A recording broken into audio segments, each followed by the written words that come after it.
ассалому алайкум шунавандагони арҷманд. гуфторамонро аз силсилаи хониши адабӣ оғоз мекунем.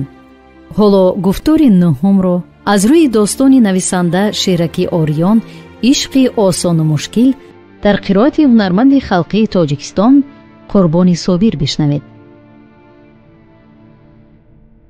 شعرکی آریان. عشقی آسان و مشکل. عشقنامه ستار بهمن.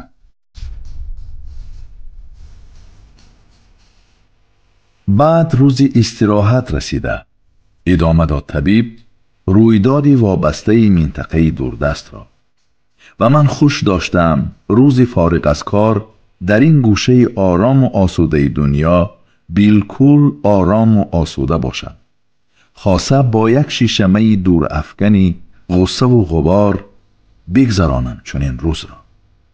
بعد نوشیدن و راحت دریافتن به خواب رفته بودم و گذشت وقت را نمی دانستم، ولی پسان درم را کوفتند، با اضطراب و شدید می کوفتند. دکتری نوبتدار بیمارخانه آمده.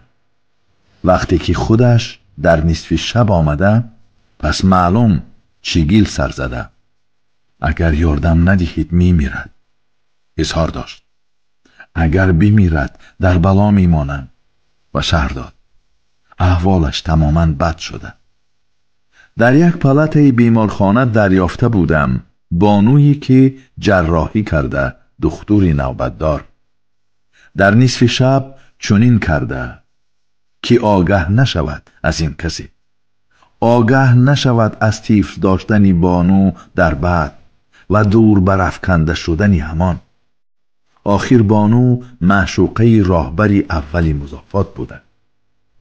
طفلی بیرون گرفته یعنی وجودکی شکل گرفته و کامل حالا مرده می ایستاد اینجا.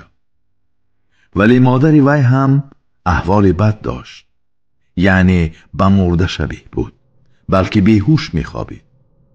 نوبتدار به من از باعث مراجعه کرده که جوان بانو اگر تلف می یافت این معنای پرونده جنایی باز شدن را داشت از بالای خودش، یعنی برای غیر طبیعی و برای غیر قانونی بیرون کردن هم. ولی اساسش نزد راهبری کلان مضافات چه خواهد گفت؟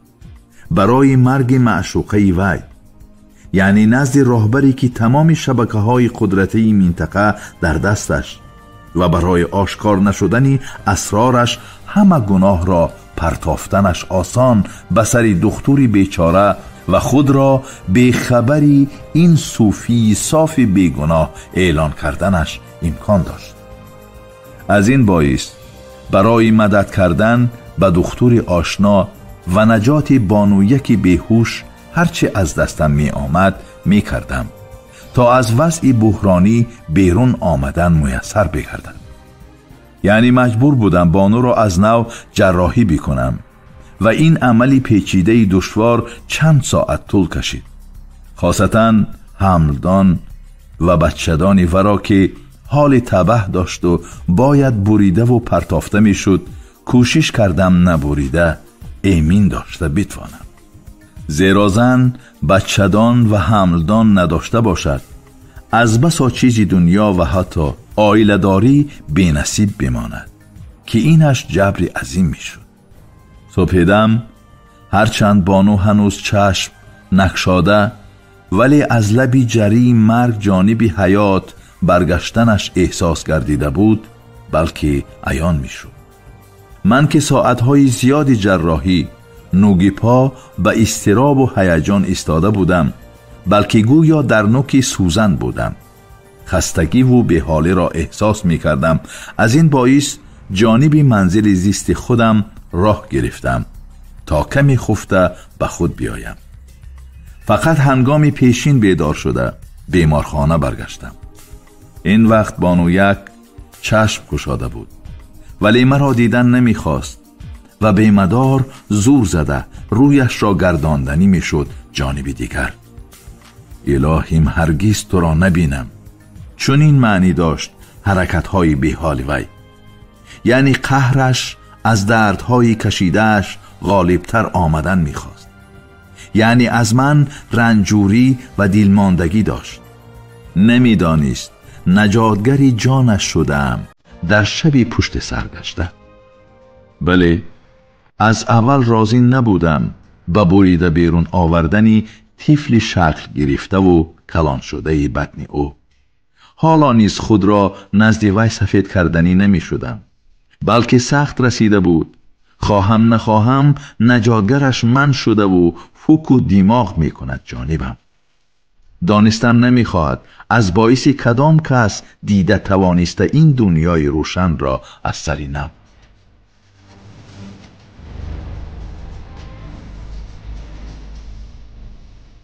گفتار طبیب همنشینی مرا زنگ تلفن دفتر کاریم برکند.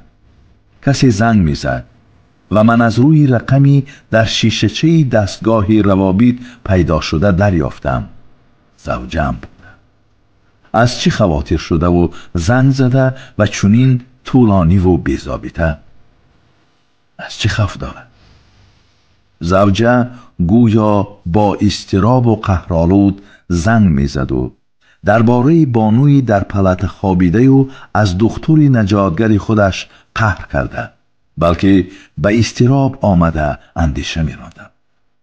یعنی دایره آن چیزی که طبیب پروفسور نقل کرده.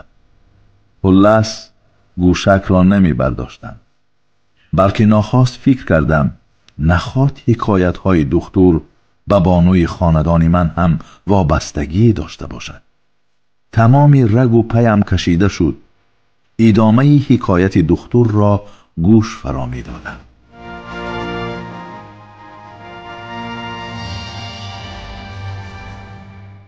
آن روز راهبر کلان منطقه هم که قربیک فامیل داشت به بیمارخانه بیامد. یعنی همانی که بالای لبش سان لبان بانوان خال خودنمایی میکرد. دمی آمده بود که احوال جواندوخت خوبتر گردیده. با بهانه یک کارمندانمان را خبر گرفتن آمده، یعنی نه به اعلان خبرگیری معشوقه خود. بعدی دخترک را دیده بر آمدنش قربیکف روبرو بیامد با من، ولی سلام را علیک نگرفت و بگذشت. با قهر و عتاب رفتن شخص اول در چنین مضافات های کنار معنی زیاد داشت، بلکه خطری بیشتر.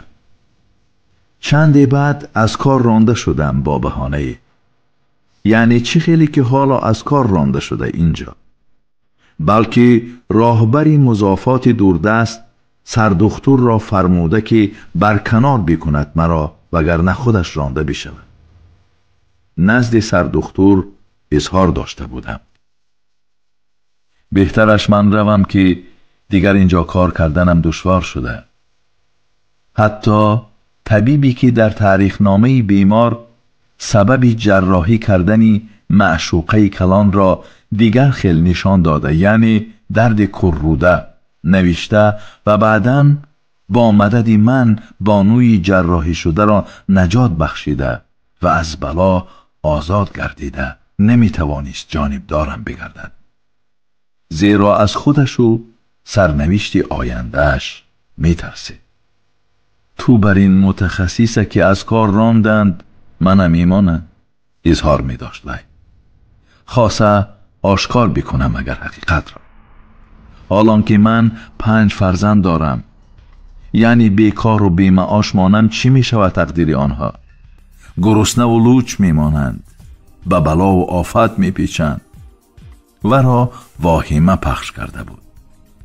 حقیقت پرستی کردن خود من هم غیر ضربه های معنوی و جسمانی چیزی دیگر نمی آورد به سر خودم، زیرا در موضع های کناره و از مرکز دور حکم سردار از همه بالا بیشتر روا و گذرا باشد.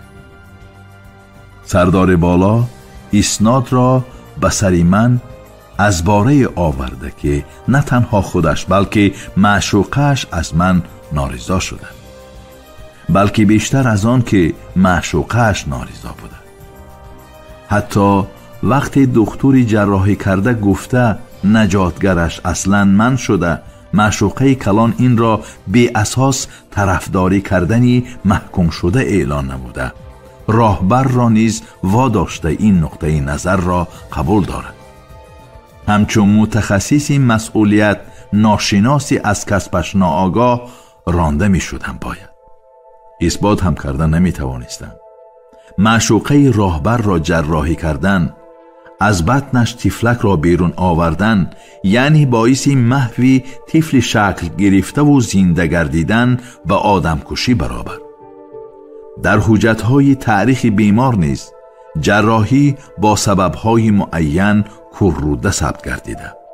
عجب که شب جراحی خود من هم آن را امضا مانده بودم، یعنی بعد از جراحی طولانی وزنین بیرون شدنم، زیرا دکتری نوبتدار آورده و التماس کرده که امضا مانم و من از خستگی و شلپری به حد فرصت خواندن نوشته های وی نیافته چنین کرده بودم: جسم طفل شکل گرفته و جبران مرده هم غیب زده کیها و کسی نمیدانست کجا شده. خلاص کشاکش کرده، خود را حق برآوردن به فایده‌ام نبود، بلکه مرا زیر فشار زیادتر می‌گذاشت.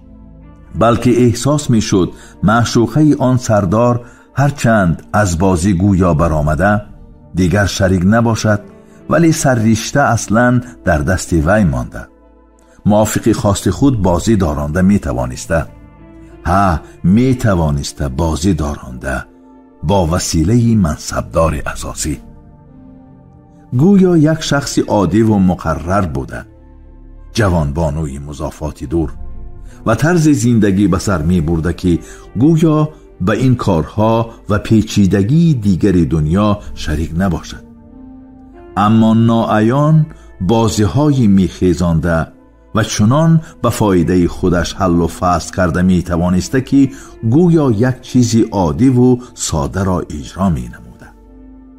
یعنی چنین کسان گویا زندگی مقرر دارند، حیاتشان در مد نظر از اطرافیان فرق نکند، حق پرست و پاکیزه جلوه نما شوند، ولی پسی پرده نازکانه ساخته خودشان شخصیت دیگر نهان دارند.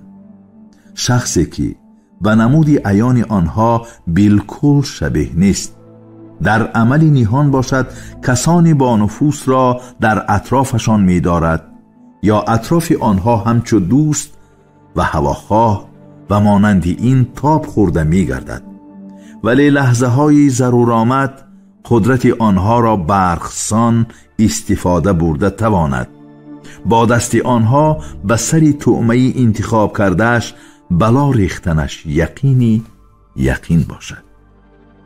اون معشوقه هم یکی از چنین شخصیت های نهان باز بوده که باعث از کار رفتن من گردیده. از مضافات کنار،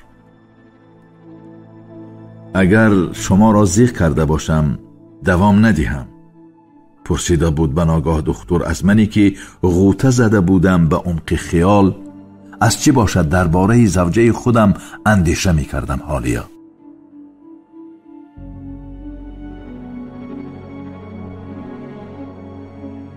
با وجود این دوام داده بود طبیب حکایتی وابسته زندگی خودش را.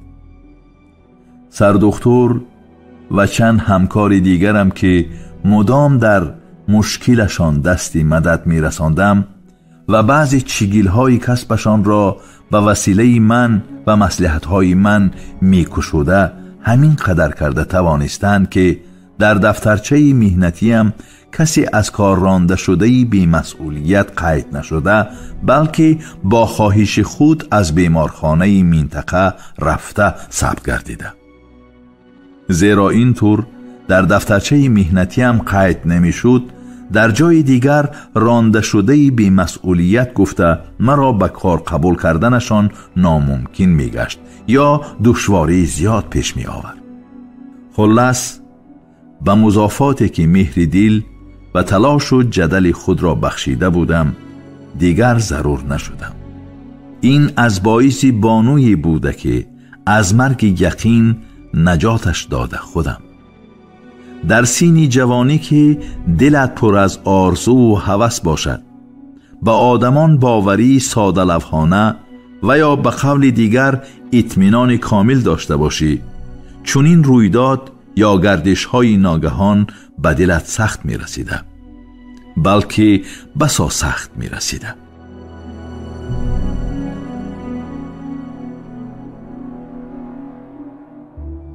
هنوز حیران بودم چرا این همه را نقل می کند طبیب برایم، یا سبب مراتب دوم از کار رانده شدنش باشد که در آن دست ناعیان زوجه من احساس شده، یعنی دایری معشوق بانوی راهبر اول مضافات کناره و دور نقل کرده. طبیب گفتنی است معامله زنی من به معامله معشوقه راهبر اول مضافات مانندی دارد، ولی معشوقه راهبر اول مضافات را طبیب جراحی کرده، از مرگ نجات داده. زنی مرا باشد این طبیب نه جراحی کرده و نه نجات بخشیده، حتی سبب فرزند نه آوردنی او را و مرا انیق نساخته تا آخر. پس تا حد علم موسی را از عیسی گرفتنی باشد دختری رانده شده، یا شاید به این تصفیه دلش را پس کردنی، یعنی به تکارو کردنی واقعه های گذشته روزگارش.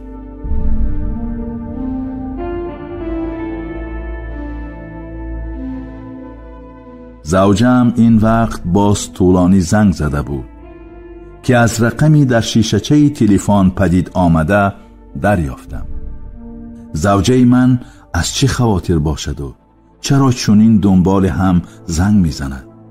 مگر از آن که برنگشتم از کارخانه، یا یگان خواطری دیگر برخسته از ته دلش؟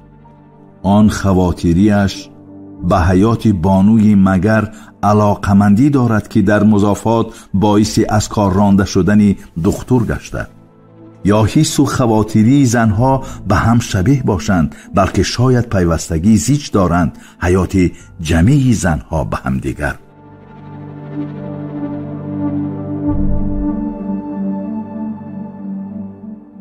طبیب که از عالم نقلهاش بیرون آمده بود، پیش از شیشه شراب را دیده به قدح ریخت و گلوی قاق شده را تر بکرد، بلکه چند قدح نوشیده بود دنبال هم. بعد رفته باز به عالمی گذشته.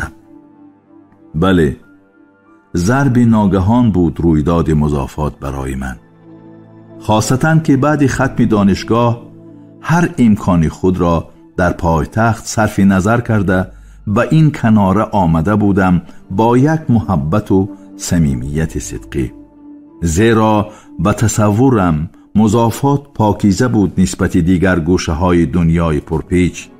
از این باعث برای دل و خاطر من موافق، ولی اکنون دریافته بودم در همه گوشه دنیا که انسان عمر به سر می برده، ناپاکی را، غبار را چشمدار شدن ممکن به شکل و نمودی گوناگون.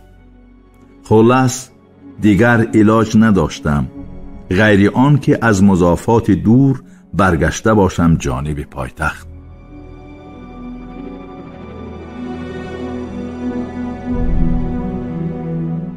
زنگ میزد، به تکرار تلفن دفتری کاری من و از روی رقم‌های پیدا شده دریافتم کسی زنگ زده زوجه خودم.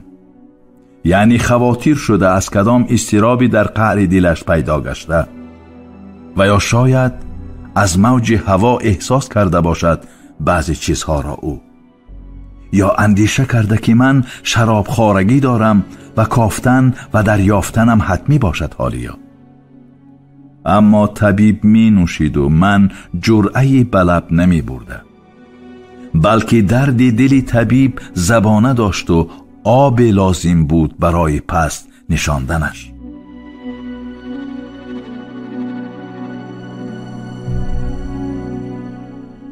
یعنی من به زادگاه خود برگشتم، به پایتخت. ادامه داد باز طبیب: اینجا برگشتم که اکنون نه خانه و در داشتم نه جای کار، نه چیزی دیگر. ولی محرومیت ها بعضاً برای آن لازم بود که نیروی تا حد کرخت و پکر شده وجودت را به پورگی به کار برده توانی. بیدار و هوشیارتر بسازی تا غرقه و محو نگردی. خلاص ضربه ها و خاصه ضربه های ناگهان دو طرف داشته، یا محو کرده می توانسته یا به تکان می آورده. یعنی تا درونی آب نفتی، دست و پا جنبانده از پی شناوری نگردی. همین بود که بعد دو و تاز و جدل زیاد کارمندی یکی از بیمارخانه های مرکزی گردیدم. بعد به اسپیرانتور حجت سپاریدم و آن را خط نموده رساله علمی دفاع کرده توانستم. در این مدت که به کار علمی عادت کرده بودم، به دکترانتور هم وارد شدم. رساله عمیق‌تر انشا و دفاع نمودم. بعضی از نوشته هایم کتاب های درسی شدند برای طبیبان جوان. همین طور سالها می گذشته از میان. مرا اکنون به بسا کمیسیه های جمهوریوی وارد می کرده. کمیسیه های علمی، تحقیقاتی، تشویقاتی و حتی تفتیشاتی. بار همراه کمیسیه تفتیشاتی طبی با اون منطقه کنار فرستادند که یک وقتا مرا همچون طبیبی به استعداد و به مسئولیت و از کسب خود بیخبر رانده بودند. سردکتری بیمارخانه حالا همانی بود که معشوقه رهبری اساسی منطقه را جراحی کرده، یعنی جراحی کرده در زمانه های گذشته و دور شده. ولی معلوم گردید بعد 1-2 سال این طبیب را به وظیفه سردکتر تعیین کردن، خود رهبری اساسی مضافات از وظیفه برکنار گردیده، یعنی قربیکوف. یعنی کسانی اساسی نیز در منطقه و مضافات عوض شوند، یعنی جایشان شخصی اساسی دیگر سرزند. اینجا فهمیدم معشوقه راهبر سابق بعد 1-2 سالی به شخص یکمی نو آمدی دیگر خدمت کردنش شاید اینجا استادن را من بعد موافق نشماریده، برای به جنجال و آرام رفتنم و از اینجا غیب زدنش خودی راهبری نو آمدی منطقه هم سازگار شده. یعنی ورا به کدام کسی آمده استاکارانه پیوسته توانسته. یعنی بانو در آغاز همچون معشوقه و مددگار راهبری نو آمدی دیگر نیز و بعداً همچون مسئولی کارهای وابسته مرکز شده، از مضافات به سمت پایتخت زیاد رواعا کرده، آنجا به کسی دریافته پیچیده به مضافات برنگشته. طبیب پروفسور خاموش مانده بود. نهایت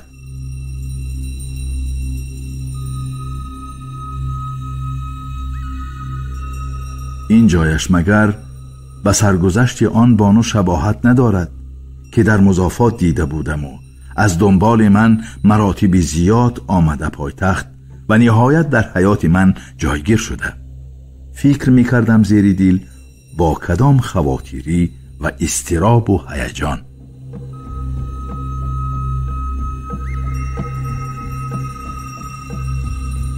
خلاص پسی هم از مضافات به پایتخت رواعا می کرده این بانو. ادامه داده بود باز طبیب که در دفتری کاری من می نشست. بعداً این بانو به کسی پیچیده و دیگر بر نگشته به مضافات. مضافات هم ورا متصل فراموش می کرده که کسان اطراف راهبرها بعد دور شدن و رفتنشان فراموش بگردند. راهبری پیشینه قربیکوف هم زیری چنگی فراموشی مانده بود. یقینترش از نوشانوشی زیاد و فسق و فسادکاری به کسلی جگر گرفتار گشته، فوتیده و به کدام گمنامی های نیم تیره فرو رفته. همین طور فهمیده بودم در مضافات رویداد میم بعده را دایری بانویی که از باعثش من رانده شده از منطقه، هرچند در نظر آن بانو به این بازی های پرچگیل گویا شریک نبود. ولی منصبدار و دیگران را ناعیان و ماهرانه بازی دارانده می توانست. یعنی در این خیل عملها استعدادی بی همتا داشت. کسانی از مرکز به تفتیشگری آمده، خاصه در هیئت کمیسیای با نفوذ حکومتی آمده، البته قدر و منزلتی بلند دارند. از این باعث آشنای سابقی من که اکنون سردختور بیمارخانه مضافات بود از دنبالم کنده نمی شد. با تواضع خاصه به من صادق بودنش را نشان دادن می خواست. همچنین می هراسید وضعیت را استفاده برده قصاص ستانده توانم، مراساکار و منفیتجو گفته بدنامش بسازم، حالان که به هیئت کمیسیه نه برای نقارگیری آمده بودم، بلکه مضافات را دیدن می‌خواستم. بار دیگر منطقه‌ای که چند سال نوجوانی من سپری گردیده در آغوش گویا پرسکوت و آرامش، سردختور حاضره که معشوقه شخص اولی مضافات را در زمان گذشته جراحی کرده حالا برایم حجت بیاورد و آن تاریخ بیماری معشوقه قربیکف بود، بلکه تاریخ اصلی بیماری همان معشوقه به حساب میره. آن وقتا 2 تاریخ نامه نوشته بودم. اظهار داشت دکتری آشنا، یکی ساخته دیگرش اصلی منه. شاید برای آن که عذاب وجدان خود را کم کردن میخواستم. فقط در اون گذشته ترسیده بودم تاریخ نامه اصلی را به کسی نشان بدهم. و افسوس تو را راندند و بلند پروازی کردی، ولی مرا میراندند شکست خوردنم یقین بود، زیرا باری وزنین داشتم، زن و 5 فرزند. و تأکید کردند ولی بگویند حقیقت کهنه نشود. برای همین آوردم تاریخ اصلی معشوقه کلان را، یعنی معشوقه قربیکف را، با مکتوب و اظهارنامه آوردم که همه اصل رویداد در اصل چی بوده. انا با امضای من و مهر هم زده شده. شاید این لازم نباشد برای تو، ولی شاید آوردم برای کم کردن عذاب وجدان خودم.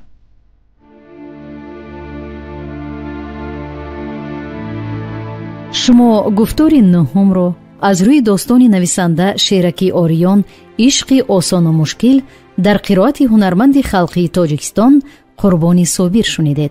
کارگردان الهام کنجاєв. پایان گفتار از سلسله خوانش ادبی.